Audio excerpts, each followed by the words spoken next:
मैं कश्मीर को दूसरा हैदराबाद नहीं बनने दूंगा। हैदराबाद अखंड भारत का हृदय है। हृदय।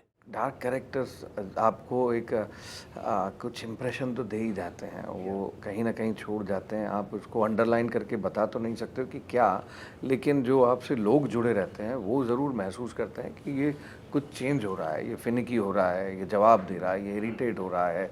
वो लुक भी चेंज होते हैं, बॉडी भी चेंज होती है। जैसा ही उन्होंने अपना प्रेयर्स करके आता तो बॉडी में लोग पानी लेते रहते पीने के लिए। ओके। उन्होंने वहाँ आके अपना यूरिनल्स को जाता है ओह। बाजू में एकदम। अच्छा। फिर पान पान। चबाते रहता। एक ब्राह्मण वहाँ से जाते रहता, ए इधर आ बोल के, जो पानी ना के ब्राह्मण जो सूर्य नमस्कार के लिए पानी लेके जाते रहता, वो लोटे में थूकता है। फिर थूके तो यहाँ थूक लगता है, उसका तुआल ले लेके पहुँच। Hey guys, welcome back to my channel that is HM digital reviews. I hope you all are doing well. और आज मेरे साथ मौजूद हैं team Razakar. Welcome to my channel first of all guys. Thank you thank you. Trailer देखा मैंने, गूज bumps ज़बरदस्त। मतलब मैं ज़रूर देखने जाऊंगा इस फिल्म को जब हिंदी में आप रिलीज़ होने वाली है। गाइस ये पहले बता दूं कि ये फिल्म रिलीज़ हो चुकी है 15 तारीख को, बट अब हिंदी में और मराठी में ये जल्द ही रिलीज़ होने वाली है नज़दीकी सिनेमाघरों में। तो सर सबसे पहले तो मैं आपसे जानना चाहूँगा सर कि कितनी रिसर्च है इस फिल्म को बनाने के पीछे, आपकी कितनी रिसर्च आपने की है इस फिल्म के लिए? इस रज़ाकारों के बारे में तो बहुत सारा जानकारी है, कम से कम 55-60। इसका हिस्ट्री तो 76 ईयर्स है, लेकिन मेरा उम्र के मुताबिक तो मुझे 55 साल तो मिनिमम एक्सपीरियंस है। नाम सुनते सुनते गाँव में बुर्जों को देख के, जो इन लोग करे सो कारनामे देखते हुए पूरे, और कौन कौन क्या करे रज़ाकारों के बारे में सुनते। हमारे दादाजी जिनका नाम मुझे दिया गया, उनका नाम भी गुडूर नारायण रेड्डी था, तो वो दादा के कहानियाँ सुनते। मेरे मदर जब उन्होंने 7 साल की उम्र की थी, उनको मुंबई भिजाया गया उनके बड़ी बहन के पास। ये पूरा सुनते हुए तो बहुत साल गुजर चुके, लेकिन इस सिनेमा को निकालने के लिए, पूरा कंप्लीट करने के लिए 19 मंथ्स हुआ और 6 महीने रिसर्च में गया। क्योंकि कहीं भी मैं यही चाहा, मैं पहला सिनेमा करने वाला हूँ, वो भी टॉप एंड, कहीं भी कॉम्प्रोमाइज़ नहीं। कोई भी चीज़ उस ज़माने की चीज़ ही दिखना उधर, जीप से लेके, लॉरी से लेके, टेलीफोन से लेके, टेबल एंड बेंचेस से लेके, बेड से लेके, हर चीज़ उस ज़माने का ही दिखना। और हर एक चीज़ कहीं भी क्वालिटी मैं कॉम्प्रोमाइज़ नहीं करा।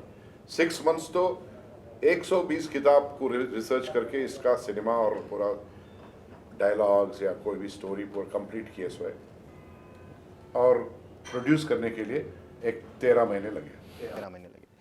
तेज जी आपसे सवाल है मेरा, सरदार वल्लभ भाई पटेल आज तक सबने फोटोज़ में देखा, लेकिन अब पहली बार फिल्म में देख रहे हैं, आप प्ले कर रहे हैं इतना इम्पोर्टेंट महत्वपूर्ण किरदार। सर क्या कुछ प्रिपरेशंस आपने की अपने किरदार को प्ले करने के लिए? बुलाया गया मुझे हैदराबाद, तो राइटर साहब और डायरेक्टर साहब टीम थी पूरी। उन्होंने एक्सप्लेन किया पूरा क्या है, प्लस एक मेरे जहन में जो था किस तरीके से मैं करूँगा वो, और हमारे यट्टा साहब जो डायरेक्टर थे, फिर मिल के दोनों ने डिसाइड किया कि इसी तरीके से। क्या आप वल्लभ भाई पटेल जी के अवतार में कुछ हमारे व्यूवर्स के लिए बोल सकते हैं सर? मैं कश्मीर को दूसरा हैदराबाद नहीं बनने दूंगा। हैदराबाद अखंड भारत का हृदय है। हृदय। ज़बरदस्त सर। हमारे साथ राज अर्जुन जी भी मौजूद हैं। सर आपका जो मैंने पोस्टर में, पहले तो मैं बता दूं कि आपको देखा मैंने, तो मैं पोस्टर देखते ही समझ गया कि इसमें बहुत हमें ज़बरदस्त एक्टिंग देखने को मिलेगी आपकी। बहुत कमाल आपका जो गेटअप है, जो आपका जो बॉडी लैंग्वेज है, वो पोस्टर में मतलब लग रहा है। फिर मैंने ट्रेलर देखा तो फिर मेरे को वही गूस बम्स हो गए। तो मैं आपसे जानना चाहूँगा सर, कैरेक्टर स्टडी कैसे करी आपने इसके लिए? क्योंकि हमने इससे पहले जो आप किरदार प्ले कर रहे हैं उनके बारे में, ना उनके बारे में कोई फ़ोटो देखी है ना कुछ देखा है। आपने इसके लिए कैसे अपने आप को प्रिपेयर किया सर? कुछ नहीं, हाँ कुछ ख़ास नहीं। जो भी एक सिंसियर एक्टर जो इस फील्ड में अपना जीवन अपना मरण देखता है, वो इस अप्रोच पे काम करेगा ही करेगा। उसके पास कुछ शॉर्टकट नहीं होता है, कोई ऐसा रास्ता नहीं है कि मैं जस्टिफाई भी करूं कैरेक्टर को, ऑथेंटिक भी लगूं, सच्चा भी लगूं, ईमानदार भी लगूं, और फिर मैं मेहनत भी ना करूं और मैं पिकनिक की तरह आऊं और मैं शोबाजी करूं और फिर मैं चला जाऊं, या तो मैं वो कर लूं और या मैं अपना खून जलाऊं। तो खून जलाने से होता यह है कि फ्रूट्स ज़्यादा मिलते हैं बाद में और एप्रिसिएशन ज़्यादा मिलता है और लोग जुड़ जाते हैं आपसे, और वही मेरी ताकत है। तो सारी तैयारी मेंटल लेवल पे ज़्यादा होती है इस तरह के कैरेक्टर्स की, और सोच में आप जितना गहरा उतर सकते हो, जितना गहरा उतर सकते हो उतना ही आप दूर तक जा सकते हो। तो वही मैं भी करता हूँ, बस और कुछ नहीं। अच्छा, कैरेक्टर से बाहर आने के लिए क्या आपको प्रॉब्लम आई कुछ, because it's a very dark character. Dark characters आपको एक कुछ इम्प्रेशन तो दे ही जाते हैं, वो कहीं ना कहीं छोड़ जाते हैं। आप उसको अंडरलाइन करके बता तो नहीं सकते हो कि क्या, लेकिन जो आपसे लोग जुड़े रहते हैं वो ज़रूर महसूस करते हैं कि ये कुछ चेंज हो रहा है, ये फिनिकी हो रहा है, ये जवाब दे रहा है, ये इरिटेट हो रहा है। वो लुक भी चेंज होते हैं, बॉडी भी चेंज होती है, सुर भी बदल जाते हैं। बट हम क्या करते हैं, किसी एक किरदार से जैसे जुड़ते हैं, जो प्रोसेस जुड़ने का होता है वही प्रोसेस बाहर आने का भी होता है। जिस रास्ते हमने एंट्री ली है घर में, उसी रास्ते से बाहर आते हैं। तो जब हम सोच के तहत एक कैरेक्टर के अंदर घुस जाते हैं तो उसी सोच का सहारा लेके हम धीरे धीरे बाहर आते हैं। हम ये मैसेज भेजते हैं अपने ब्रेन को कि भैया ख़त्म हो गया है, अभी घर है, अभी परिवार है, अभी बच्चे हैं, अभी उनके साथ रहना है, उनसे बदतमीजी नहीं करनी है, उन्हें प्यार करना है, उन्हें इज्जत देनी है। क्योंकि किसी एक ही किरदार में जुड़कर मुझे अपना सफ़र ख़त्म तो नहीं करना है ना, मेरा अगला भी सफ़र है। तो ये कॉन्शियस और सबकॉन्शियस के बीच का एक द्वंद्व होता है, जिसमें कभी कभी कॉन्शियस जीतता है और आगे बढ़ जाता है, तो हम इससे निकल आते हैं। क्या बात है। अच्छा, हमारे साथ अनुश्रिया त्रिपाठी मौजूद है जो कि इस फिल्म में डेब्यू प्ले कर रही हैं। तो ma'am, first of all trailer में मस्त लग रही हो आप, अच्छा लग रहा है। उस टाइम का आपने किरदार प्ले किया है कि उस टाइम का जो सर ने फिल्म बनाई है, उस टाइम के किरदार में अपने आप को कैसे ढाला, और ये जो जब आपको मिला रोल कि आपका ये कैरेक्टर है, how was your feeling? I wasn't overwhelmed. I was feeling to be part of such huge cinematic creation that we're trying to accomplish. So preparation तो आप एक character ऐसा है कि आप costume पहनोगे तो automatically and then set पे रहोगे तो एक आता है, आप अपनी grace and composure. Plus I took a lot of training also for this character. But one thing what I will add to it is आपने उनसे पूछा कि क्या कितना research किया हुआ. It is so well researched and it is so factually correct. Since Delhi is the place for the civil services के जो aspirants होते हैं यहाँ पे, and मैं देखी हूँ कि यहाँ पे since I also prepared for the same program, this topic was never in the subjects, not even in the books, not even जब इतनी बड़ी पढ़ाई भी कर रहे हैं तो भी ऑपरेशन पोलो या रजाकार मूवमेंट के बारे में कभी नहीं आया. So I can say this to all the Delhi के जो civil servants और aspirants हैं कि बुक पढ़ने से अच्छा आप एक बारी मूवी देखिए, and it is so factually correct, आपको इससे बहुत नॉलेज मिलेगी.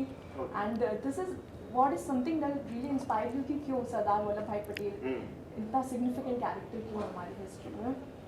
या सो सर, पोस्टर क्या डिपिक्ट कर रहा है? पोस्टर में इतना एडमायर हुआ पोस्टर देखने के बाद, दैट अ लेडी इज मार रही है, एक जवान लग रहा है मुझे वो. तो ये पोस्टर के पीछे आइडिया क्या था सर? वो जवान नहीं, वो रजाकार है. रजाकार है वो. हाँ हाँ. ओके. ये पोस्टर का डिपिक्शन क्या है, वो औरत जो उसका नाम हीरोइन है प्रेमा, कर्नाटका से बेंगलुरु से है. एक गांव है गुंडरामपल्ली, उस गांव में एक कैरेक्टर रहता, ओनली वन सिंगल गाय, रजाकार, उसका नाम मकबूल है. ओके. तो वो क्या करता है सिनेमा में, जो कैरेक्टर जैसा ही उन्होंने अपना प्रेयर्स करके आता तो बॉडी में लोग पानी लेते रहते पीने के लिए. ओके. उन्होंने वहाँ आके अपना यूरिनल्स को जाता है बाजू में एकदम. अच्छा. फिर पान चबाते रहता. एक ब्राह्मण वहाँ से जाते रहता, ए इधर आ बोल के, जो पानी ना आके ब्राह्मण जो सूर्य नमस्कार के लिए पानी लेके जाते रहता, वो लोटे में थूकता है. फिर थूके तो यहाँ थूक लगता है, उसका तुआल ले लेके पहुँचता है. फिर उसके बाद में वो सब बहुत सारा एकदम पूरा स्टोरी को बोले तो फिर आप सिनेमा नहीं देखेंगे.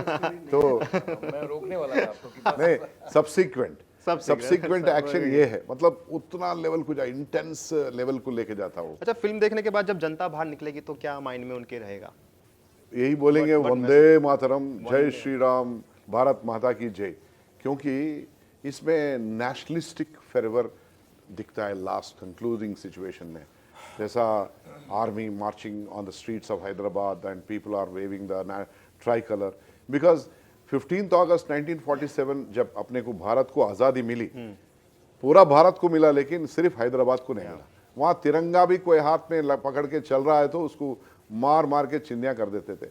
और एक आदमी को तो झंडा उड़ाया तो वरंगल बोल के एक डिस्ट्रिक्ट है, वो हिस्टोरिकल प्लेस है, वहाँ पे एक बत्तीनी मोगलैया गौड़ बोल के है, उसको तो गला काट के खून निचोड़ के बकेट में डाल के पूरा गांव में उधर इधर ऐसा फेंकते जाते। ये करे, ये सच्चाई है, पक्का है। कब हुआ? 1940s में हुआ, अर्ली 40s में।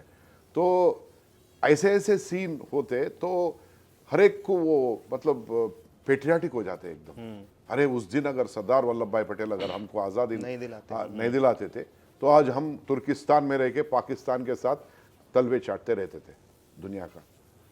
जैसा पाकिस्तान तलवे चाट रहा है वही उसी तरीके से आज हम भी तलवे चाटते रहते थे बोल के एक हैदराबादी को, एक तेलंगानाइट को, एक मराठी को, एक कन्नडिगा को फीलिंग आती है आज। तो वो जो फीलिंग है, वो जो सफरिंग है उस 396 डेज 17 सितंबर 1948 हमको मतलब आज़ादी दिलाया गया मिलिट्री पुलिस एक्शन करके निज़ाम के रज़ाकारों पे। जब तक वो करे या क्या हुआ पूरा दुनिया को नहीं मालूम है। आज अपना आबादी 142 करोड़ है, शायद 4 करोड़ लोगों को मालूम होगा जो बहुत पढ़े, हिस्टोरिकल पीपल, हिस्टोरियंस या हिस्ट्री पढ़े जो स्टूडेंट्स, वैसे लोगों को या लोकल नेटिव्स को। लोकल हैदराबादी को पूछे तो आपको आज़ादी कब आया बोलो तो नहीं बोलते, 15 अगस्त बोलते। अभी अभी we salute the prime minister, honourable prime minister, for declaring 17 सितंबर एज द विमोचन दिन, तेलंगाना विमोचन दिन बोल के जो गैजेट अभी निकाले with a statement that this is to teach the patriotism in the minds of the present day generation and for them to pay the homage for those people who have suffered in the hands of the Razakars and fought for the independence बोल के जो statement लिखे हैं, सही salutes to them. Sir, thank you so much for making such a wonderful movie, sir. Thank you very much.